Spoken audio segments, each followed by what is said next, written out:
I knew that I wanted to go into business, and it turns out I really liked the accounting courses. I was really good at them.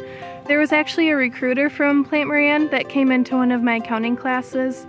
I was interested in doing an internship, so I reached out to her. I was an audit intern, so I worked on a different audit each week with a different team, but I also did a lot of one-on-one training with something that's more difficult. So I really got to experience a range of different tasks as well as work on different companies and different industries. I really liked their culture. I really liked everybody that I worked with, how all the work was done.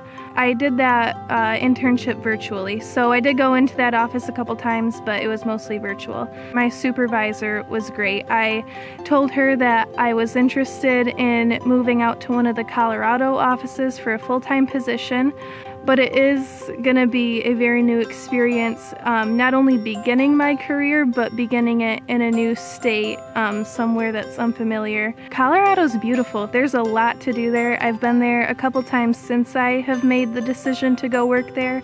You know, I'm looking forward to making new friends, just experiencing all that there is there. Very exciting, and I'm looking forward to it.